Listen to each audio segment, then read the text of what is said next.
श्री घटिकाचल हनुमत स्तोत्र अतिपाटल वक्त्राब्जं धृतहेमाद्रिविग्रहम् आञ्जनेयं शङ्खचक्र पाणिं चेतसि धीमहि श्रीयोगपीठविन्यस्त व्यत्यस्तचरणाम्बुजं दरार्ह्य भयमुद्राक्ष मालापट्टिकया युतं पारिजाततरोमूलं वासिनं वनवासिनं पश्चिमाभिमुखं बालं नृहरेर्ध्यानसंस्थितं सर्वाभीष्टप्रदं नृणां हनुमन्तमुपास्महे। नारद उवाच स्थानानामुत्तमं स्थानं किं स्थानं वद मे पितः। ब्रह्मोवाच ब्रह्मन् पुरा विवादो भू नारायणकपीशयोः तत्तेऽहं सम्प्रवक्ष्यामि सावधानमनः शृणु। एकमासाद्वरदः साक्षात् द्विमासाद्रङ्गनायकः मासार्धेन प्रवक्ष्यामि तथा वै वेङ्कटेश्वरः अर्धमासेन दास्यामि कृतं तु परमं शिवं। घटिकाचल संस्थानात् घटिकाचलवल्लभः हनुमान् जनासूनो रामभक्तो जितेन्द्रियः। घटिकादेवकाम्यानां कामदाता भवाम्यहं शङ्खचक्रप्रदो येन प्रदस्यामि हरिः पदं। घटिकाचलसंस्थाने घटिकां वसते यदि समुक्तः सर्वलोकेषु वायुपुत्रप्रसादतः ब्रह्मतीर्थस्य निकटे राघवेन्द्रस्य सन्निधौ वायुपुत्रं समालोक्य न भयं विद्यते नरे। तस्माद्वायुसुतस्थानं पवित्रमतिदुर्लभं पूर्वाब्धे पश्चिमे भागे दक्षिणाब्धेस्तथोत्तरे वेङ्कटाद्यक्षिणे भागे पर्वते घटिकाचले। तत्रैव ऋषयः सर्वे तपस्तप्यन्ति सादरं पञ्चाक्षरमहामन्त्रं द्विषट्कं च द्विजातीनां नाममन्त्रं ततः श्रीमान् स्त्रीशूद्राणां मुदाहृतं। तत्र स्नात्वा ब्रह्मतीर्थे नत्वा तं वायुमन्दिरे वायुपुत्रं भजे नित्यं सर्वारिष्टविवर्जितः।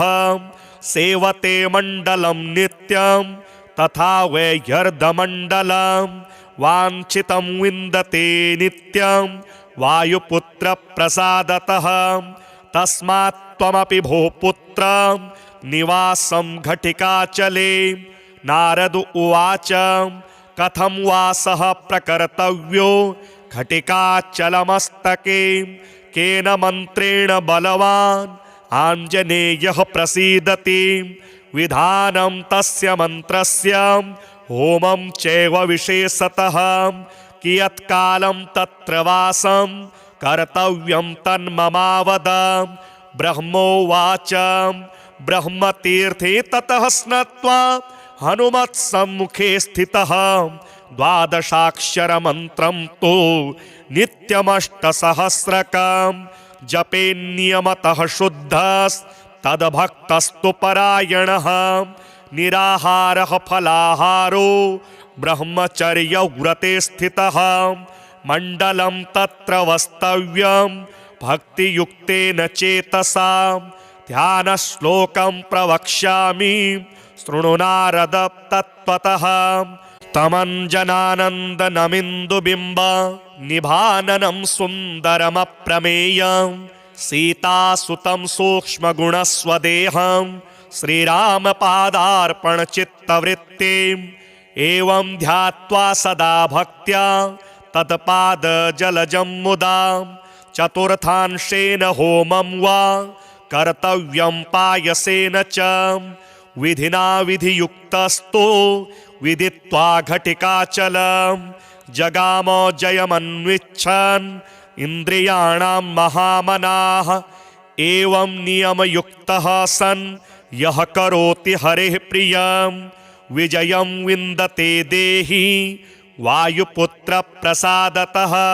अतिपाटलवक्त्राब्जं धृतहेमाद्रिविग्रहम् आञ्जनेयं शङ्खचक्र पाणिं चेतसि धीमहि। श्रीयोगपीठविन्यस्त व्यत्यस्तचरणाम्बुजं दरार्ह्य भयमुद्राक्ष मालापट्टिकया युतं।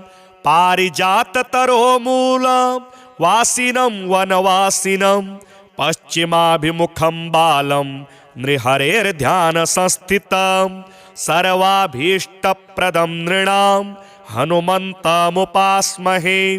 नारद उवाच स्थानानामुत्तमं स्थानं किं स्थानं वद मे पितः। ब्रह्मोवाच ब्रह्मन् पुरा विवादो भू नारायणकपीशयोः। तत्तेऽहं सम्प्रवक्ष्यामि सावधानमनः शृणु। एकमासाद्वरदः साक्षात् द्विमासाद्रङ्गनायकः।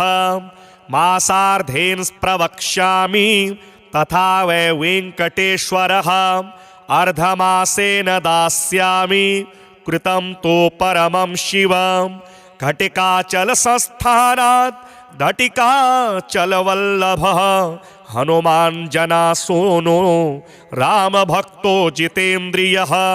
घटिकादेवकाम्यानां कामदाता भवाम्यहम्। शङ्खचक्रप्रदो येन प्रदस्यामि हरिः पदम्।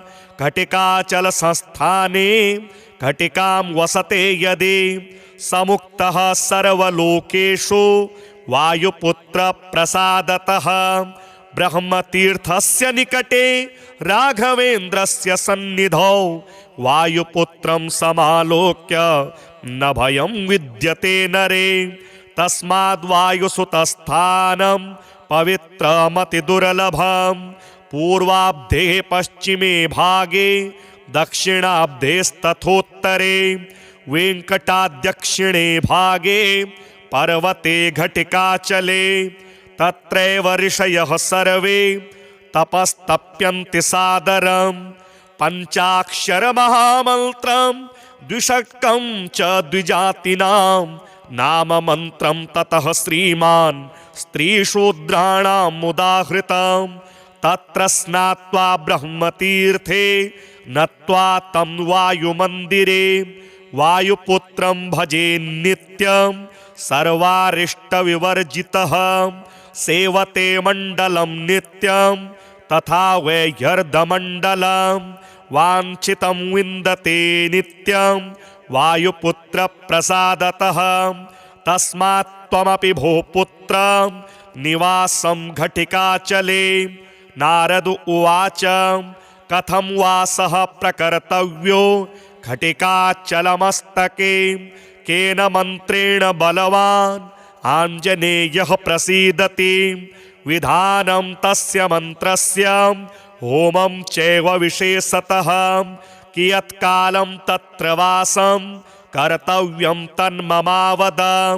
ब्रह्मोवाच ब्रह्मतीर्थे ततः स्नात्वा हनुमत्सम्मुखे स्थितः। द्वादशाक्षरमन्त्रं तु नित्यमष्टसहस्रकं जपेन्नियमतः शुद्धस्तद्भक्तस्तु परायणः। निराहारः फलाहारो ब्रह्मचर्यव्रते स्थितः। मण्डलं तत्र वस्तव्यं भक्तियुक्तेन चेतसा। ध्यानश्लोकं प्रवक्ष्यामि शृणु नारद तत्त्वतः। तमञ्जनानन्दनमिन्दुबिम्ब निभाननं सुन्दरमप्रमेयं। सीतासुतं सूक्ष्मगुणस्वदेहं श्रीरामपादार्पणचित्तवृत्तिम्। एवं ध्यात्वा सदा भक्त्या तत्पादजलजं मुदा। चतुर्थांशेन होमं वा कर्तव्यं पायसेन च। विधिना विधियुक्तस्तो विदित्वा घटिकाचलं। जगाम जयमन्विच्छन् इन्द्रियाणां महामनाः। एवं नियमयुक्तः सन् यः करोति हरेः प्रियं विजयं विन्दते देहि वायुपुत्रप्रसादतः। अतिपाटलवक्त्राब्जं धृतहेमाद्रिविग्रहम् आञ्जनेयं शङ्खचक्र पाणिं चेतसि धीमहि। श्रीयोगपीठविन्यस्त व्यत्यस्तचरणाम्बुजं दरार्ह्य भयमुद्राक्ष मालापट्टिकया युतं। पारिजाततरोमूल वासिनं वनवासिनं पश्चिमाभिमुखं बालं नृहरेर्ध्यानसंस्थितं। सर्वाभीष्टप्रदं नृणां हनुमन्तमुपास्महे। नारद उवाच स्थानानामुत्तमं स्थानं किं स्थानं वद मे पितः। ब्रह्मोवाच ब्रह्मन् पुरा विवादो भू नारायणकपीशयोः। तत्तेऽहं सम्प्रवक्ष्यामि सावधानमनः शृणु। एकमासाद्वरदः साक्षात् द्विमासाद्रङ्गनायकः। मासार्धेन प्रवक्ष्यामि तथा वै वेङ्कटेश्वरः। अर्धमासेन दास्यामि कृतं तु परमं शिवम्। घटिकाचलसंस्थानात् घटिकाचलवल्लभः हनुमान् जनासूनो रामभक्तो जितेन्द्रियः। घटिकादेवकाम्यानां कामदाता भवाम्यहं। शङ्खचक्रप्रदो येन प्रदस्यामि हरिः पदम्। घटिकाचलसंस्थाने घटिकां वसते यदि समुक्तः सर्वलोकेषु वायुपुत्रप्रसादतः। ब्रह्मतीर्थस्य निकटे राघवेन्द्रस्य सन्निधौ वायुपुत्रं समालोक्य न भयं विद्यते नरे। तस्माद्वायुसुतस्थानं पवित्रमतिदुर्लभं। पूर्वाब्धे पश्चिमे भागे दक्षिणाब्धेस्तथोत्तरे। वेङ्कटाद्यक्षिणे भागे पर्वते घटिकाचले। तत्रैव ऋषयः सर्वे तपस्तप्यन्ति सादरम्। पञ्चाक्षरमहामन्त्रं द्विषट्कं च द्विजातीनां नाममन्त्रं ततः श्रीमान् स्त्रीशूद्राणाम् उदाहृतं। तत्र स्नात्वा ब्रह्मतीर्थे नत्वा तं वायुमन्दिरे। वायुपुत्रं भजे नित्यं सर्वारिष्टविवर्जितः। सेवते मण्डलं नित्यं तथा वैह्यर्धमण्डलं। वाञ्छितं विन्दते नित्यं वायुपुत्रप्रसादतः। तस्मात् त्वमपि भो पुत्र निवासं घटिकाचले। नारद उवाच कथं वासः प्रकर्तव्यो घटिकाचलमस्तके। केन मन्त्रेण बलवान् आञ्जनेयः प्रसीदति। विधानं तस्य मन्त्रस्य होमं चैव विशेषतः। कियत्कालं तत्र वासं कर्तव्यं तन्ममावद। ब्रह्मोवाच ब्रह्मतीर्थे ततः स्नात्वा हनुमत्सम्मुखे स्थितः। द्वादशाक्षरमन्त्रं तु नित्यमष्टसहस्रकं। जपेन्नियमतः शुद्धस्तद्भक्तस्तु परायणः। निराहारः फलाहारो ब्रह्मचर्यव्रते स्थितः। मण्डलं तत्र वस्तव्यं भक्तियुक्तेन चेतसा। ध्यानश्लोकं प्रवक्ष्यामि शृणु नारद तत्त्वतः। तमञ्जनानन्दनमिन्दुबिम्ब निभाननं सुन्दरमप्रमेयं। सीतासुतं सूक्ष्मगुणस्वदेहं श्रीरामपादार्पणचित्तवृत्तिम्। एवं ध्यात्वा सदा भक्त्या तत्पादजलजं मुदा। चतुर्थांशेन होमं वा कर्तव्यं पायसेन च। विधिना विधियुक्तस्तो विदित्वा घटिकाचलं। जगाम जयमन्विच्छन् इन्द्रियाणां महामनाः।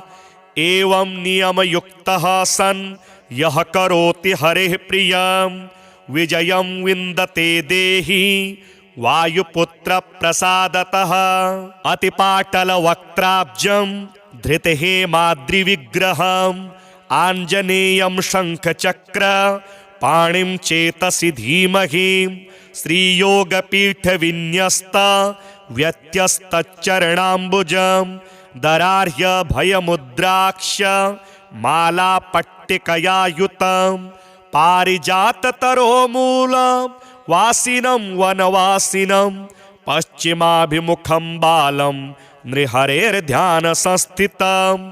सर्वाभीष्टप्रदं नृणां हनुमन्तमुपास्महे। नारद उवाच स्थानानामुत्तमं स्थानं किं स्थानं वद मे पितः। ब्रह्मोवाच ब्रह्मन् पुरा विवादो भू नारायणकपीशयोः। तत्तेऽहं सम्प्रवक्ष्यामि सावधानमनः शृणु।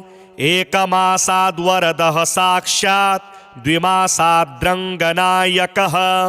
मासार्धेन प्रवक्ष्यामि तथा वै वेङ्कटेश्वरः। अर्धमासेन दास्यामि कृतं तु परमं शिवम्। घटिकाचलसंस्थानात् घटिकाचलवल्लभः हनुमान् जनासूनो रामभक्तो जितेन्द्रियः। घटिकादेवकाम्यानां कामदाता भवाम्यहम्। शङ्खचक्रप्रदो येन प्रदस्यामि हरिः पदम्। घटिकाचलसंस्थाने घटिकां वसते यदि समुक्तः सर्वलोकेषु वायुपुत्रप्रसादतः।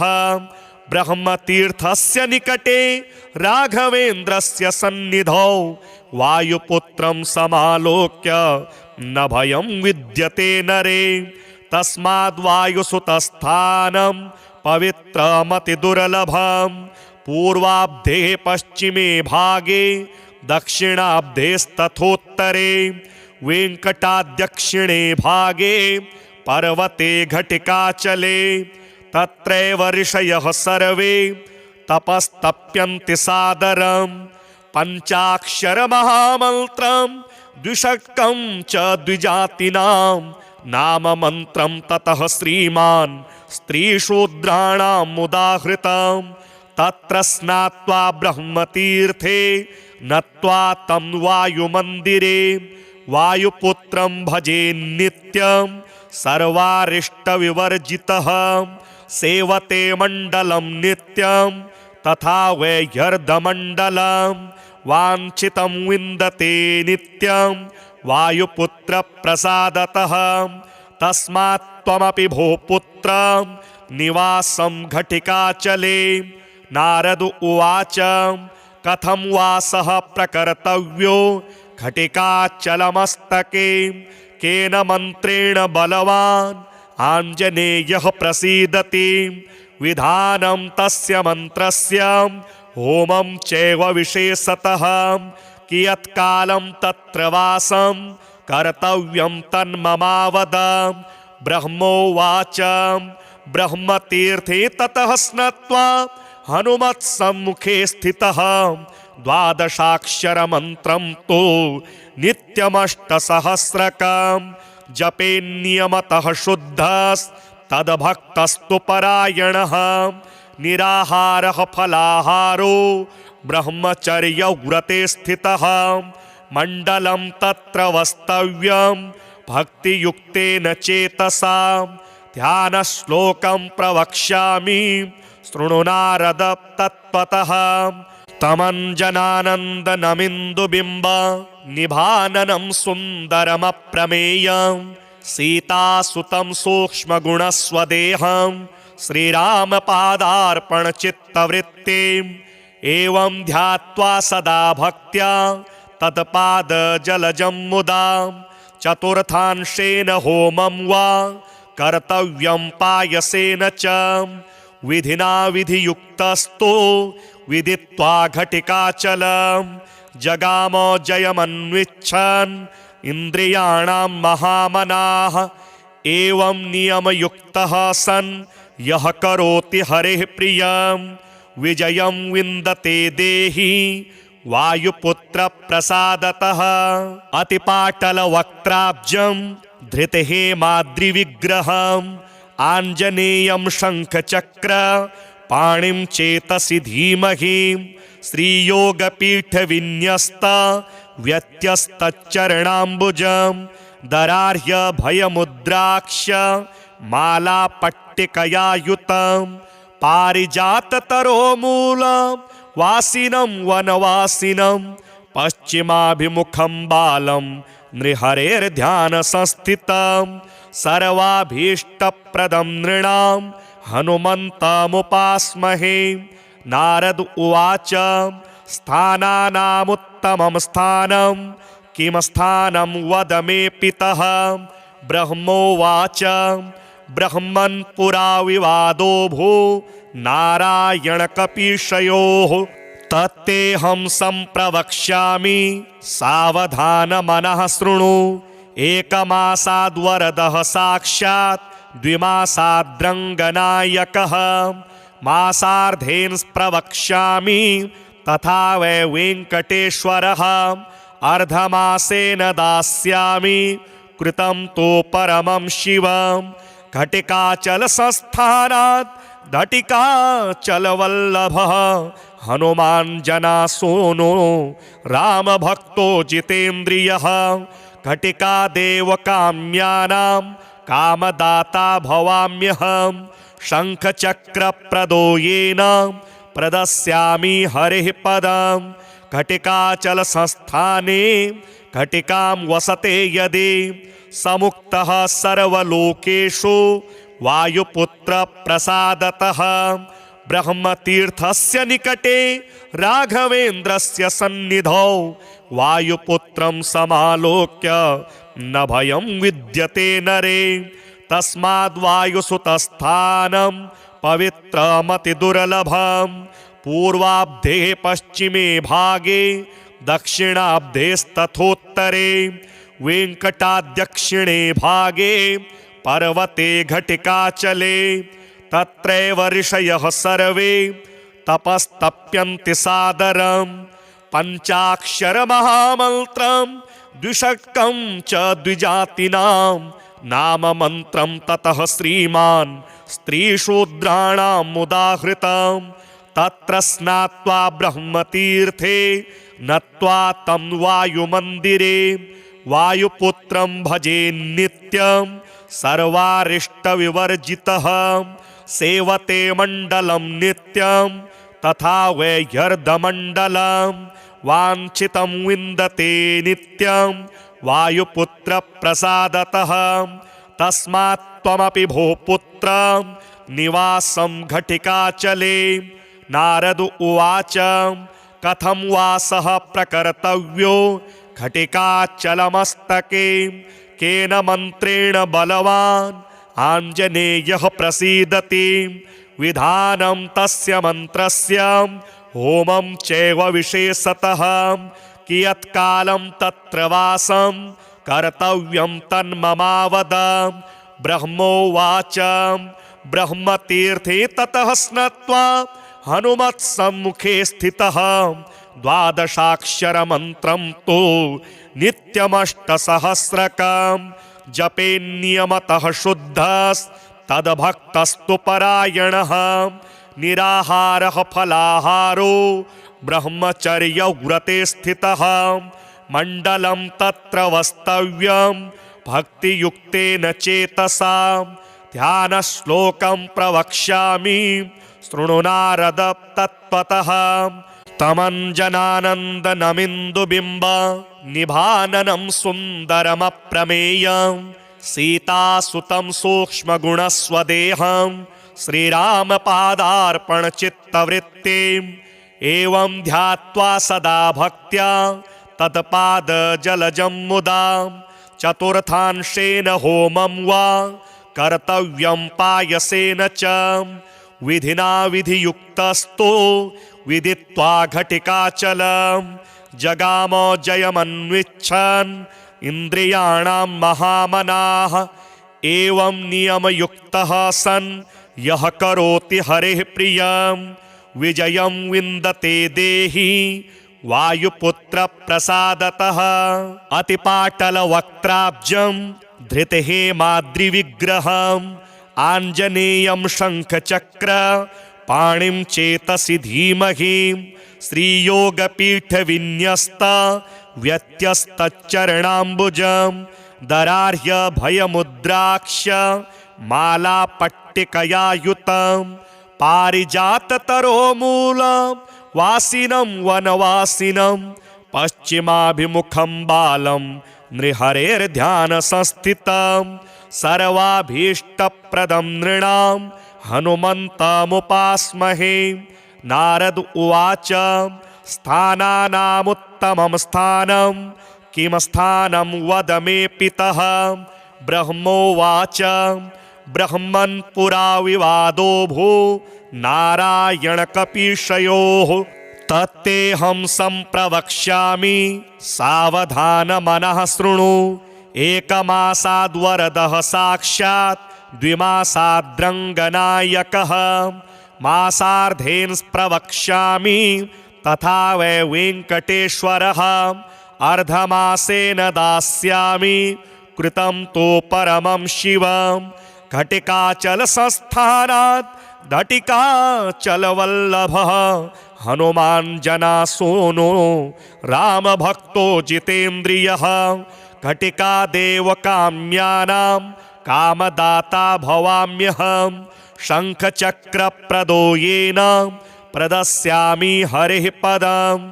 घटिकाचलसंस्थाने घटिकां वसते यदि समुक्तः सर्वलोकेषु वायुपुत्रप्रसादतः। ब्रह्मतीर्थस्य निकटे राघवेन्द्रस्य सन्निधौ वायुपुत्रं समालोक्य न भयं विद्यते नरे। तस्माद्वायुसुतस्थानं पवित्रमतिदुर्लभं। पूर्वाब्धे पश्चिमे भागे दक्षिणाब्धेस्तथोत्तरे वेङ्कटाद्यक्षिणे भागे पर्वते घटिकाचले। तत्रैव ऋषयः सर्वे तपस्तप्यन्ति सादरं। पञ्चाक्षरमहामन्त्रं द्विषट्कं च द्विजातीनां नाममन्त्रं ततः श्रीमान् स्त्रीशूद्राणाम् उदाहृतं। तत्र स्नात्वा ब्रह्मतीर्थे नत्वा तं वायुमन्दिरे वायुपुत्रं भजे नित्यं सर्वारिष्टविवर्जितः। सेवते मण्डलं नित्यं तथा वैह्यर्धमण्डलं वाञ्छितं विन्दते नित्यं वायुपुत्रप्रसादतः। तस्मात् त्वमपि भो पुत्र निवासं घटिकाचले। नारद उवाच कथं वासः प्रकर्तव्यो घटिकाचलमस्तके। केन मन्त्रेण बलवान् आञ्जनेयः प्रसीदति। विधानं तस्य मन्त्रस्य होमं चैव विशेषतः। कियत्कालं तत्र वासं कर्तव्यं तन्ममावद। ब्रह्मोवाच ब्रह्मतीर्थे ततः स्नात्वा हनुमत्सम्मुखे स्थितः। द्वादशाक्षरमन्त्रं तु नित्यमष्टसहस्रकं जपेन्नियमतः शुद्धस्तद्भक्तस्तु परायणः। निराहारः फलाहारो ब्रह्मचर्यव्रते स्थितः। मण्डलं तत्र वस्तव्यं भक्तियुक्तेन चेतसा। ध्यानश्लोकं प्रवक्ष्यामि शृणु नारद तत्त्वतः। तमञ्जनानन्दनमिन्दुबिम्ब निभाननं सुन्दरमप्रमेयं सीतासुतं सूक्ष्मगुणस्वदेहं श्रीरामपादार्पणचित्तवृत्तिम् एवं ध्यात्वा सदा भक्त्या तत्पादजलजं मुदा। चतुर्थांशेन होमं वा कर्तव्यं पायसेन च। विधिना विधियुक्तस्तो विदित्वा घटिकाचलं जगाम जयमन्विच्छन् इन्द्रियाणां महामनाः। एवं नियमयुक्तः सन् यः करोति हरेः प्रियं विजयं विन्दते देहि वायुपुत्रप्रसादतः। अतिपाटलवक्त्राब्जं धृतहेमाद्रिविग्रहम् आञ्जनेयं शङ्खचक्र पाणिं चेतसि धीमहि। श्रीयोगपीठविन्यस्त व्यत्यस्तचरणाम्बुजं दरार्ह्य भयमुद्राक्ष मालापट्टिकया युतं। पारिजाततरोमूलं वासिनं वनवासिनं पश्चिमाभिमुखं बालं नृहरेर्ध्यानसंस्थितं। सर्वाभीष्टप्रदं नृणां हनुमन्तमुपास्महे।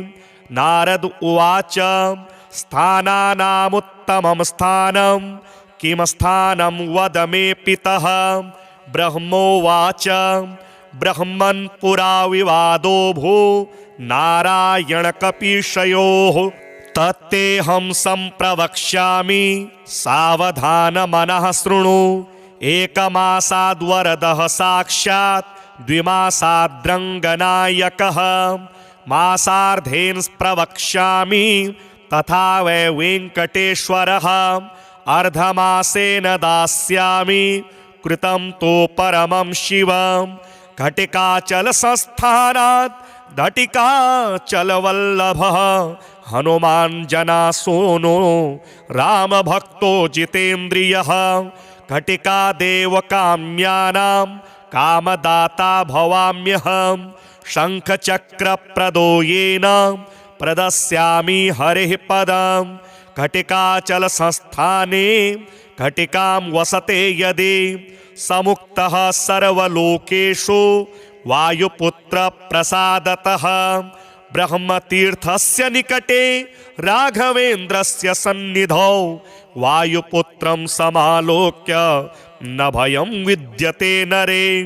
तस्माद्वायुसुतस्थानं पवित्रमतिदुर्लभं। पूर्वाब्धे पश्चिमे भागे दक्षिणाब्धेस्तथोत्तरे। वेङ्कटाद्यक्षिणे भागे पर्वते घटिकाचले। तत्रैव ऋषयः सर्वे तपस्तप्यन्ति सादरं। पञ्चाक्षरमहामन्त्रं द्विषट्कं च द्विजातीनां नाममन्त्रं ततः श्रीमान् स्त्रीशूद्राणाम् उदाहृतं।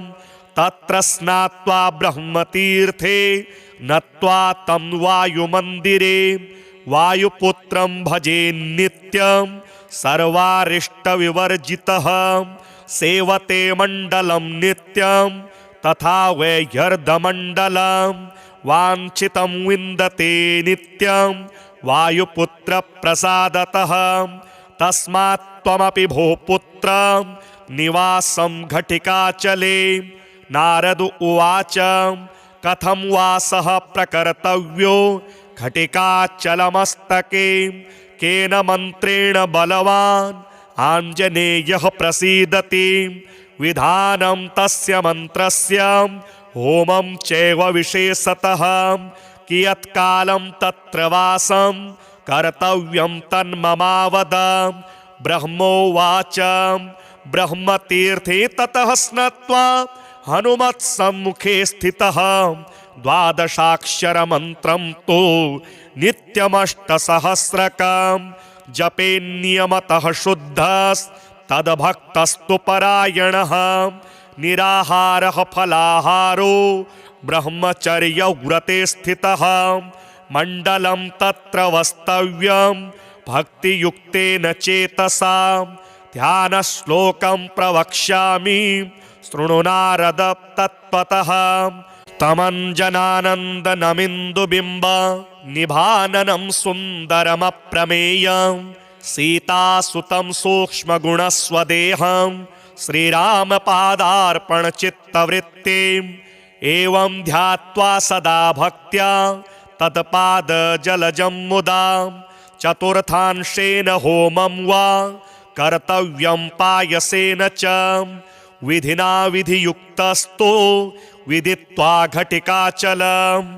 जगाम जयमन्विच्छन् इन्द्रियाणां महामनाः।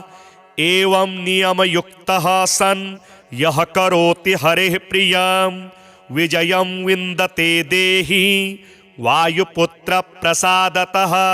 अतिपाटलवक्त्राब्जं धृतहेमाद्रिविग्रहम् आञ्जनेयं शङ्खचक्र पाणिं चेतसि धीमहि। श्रीयोगपीठविन्यस्त व्यत्यस्तचरणाम्बुजं दरार्ह्य भयमुद्राक्ष मालापट्टिकया युतं। पारिजाततरोमूलं वासिनं वनवासिनं पश्चिमाभिमुखं बालं नृहरेर्ध्यानसंस्थितं। सर्वाभीष्टप्रदं नृणां हनुमन्तमुपास्महे। नारद उवाच स्थानानामुत्तमं स्थानं किं स्थानं वद मे पितः। ब्रह्मोवाच ब्रह्मन् पुरा विवादो भू नारायणकपीशयोः। तत्तेऽहं सम्प्रवक्ष्यामि सावधानमनः शृणु। एकमासाद्वरदः साक्षात् द्विमासाद्रङ्गनायकः। मासार्धेन प्रवक्ष्यामि तथा वै वेङ्कटेश्वरः। अर्धमासेन दास्यामि कृतं तु परमं शिवं। घटिकाचलसंस्थानात् घटिकाचलवल्लभः हनुमान् जनासूनो रामभक्तो जितेन्द्रियः। घटिकादेवकाम्यानां कामदाता भवाम्यहम्। शङ्खचक्रप्रदो येन प्रदस्यामि हरिः पदम्। घटिकाचलसंस्थाने घटिकां वसते यदि समुक्तः सर्वलोकेषु वायुपुत्रप्रसादतः। ब्रह्मतीर्थस्य निकटे राघवेन्द्रस्य सन्निधौ वायुपुत्रं समालोक्य न भयं विद्यते नरे। तस्माद्वायुसुतस्थानं पवित्रमतिदुर्लभं। पूर्वाब्धे पश्चिमे भागे दक्षिणाब्धेस्तथोत्तरे वेङ्कटाद्यक्षिणे भागे पर्वते घटिकाचले। तत्रैव ऋषयः सर्वे तपस्तप्यन्ति सादरं। पञ्चाक्षरमहामन्त्रं द्विषट्कं च द्विजातीनां नाममन्त्रं ततः श्रीमान् स्त्रीशूद्राणाम् उदाहृतं। तत्र स्नात्वा ब्रह्मतीर्थे नत्वा तं वायुमन्दिरे वायुपुत्रं भजे नित्यं सर्वारिष्टविवर्जितः। सेवते मण्डलं नित्यं तथा वैह्यर्धमण्डलं। वाञ्छितं विन्दते नित्यं वायुपुत्रप्रसादतः। तस्मात् त्वमपि भो पुत्र निवासं घटिकाचले। नारद उवाच कथं वासः प्रकर्तव्यो घटिकाचलमस्तके। केन मन्त्रेण बलवान् आञ्जनेयः प्रसीदति। विधानं तस्य मन्त्रस्य होमं चैव विशेषतः। कियत्कालं तत्र वासं कर्तव्यं तन्ममावद। ब्रह्मोवाच ब्रह्मतीर्थे ततः स्नात्वा हनुमत्सम्मुखे स्थितः। द्वादशाक्षरमन्त्रं तु नित्यमष्टसहस्रकं जपेन्नियमतः शुद्धस्तद्भक्तस्तु परायणः। निराहारः फलाहारो ब्रह्मचर्यव्रते स्थितः। मण्डलं तत्र वस्तव्यं भक्तियुक्तेन चेतसा। ध्यानश्लोकं प्रवक्ष्यामि शृणु नारद तत्त्वतः। तमञ्जनानन्दनमिन्दुबिम्ब निभाननं सुन्दरमप्रमेयं। सीतासुतं सूक्ष्मगुणस्वदेहं श्रीरामपादार्पणचित्तवृत्तिम्। एवं ध्यात्वा सदा भक्त्या तत्पादजलजं मुदा। चतुर्थांशेन होमं वा कर्तव्यं पायसेन च। विधिना विधियुक्तस्तो विदित्वा घटिकाचलं। जगाम जयमन्विच्छन् इन्द्रियाणां महामनाः। एवं नियमयुक्तः सन् यः करोति हरेः प्रियं विजयं विन्दते देहि वायुपुत्रप्रसादतः।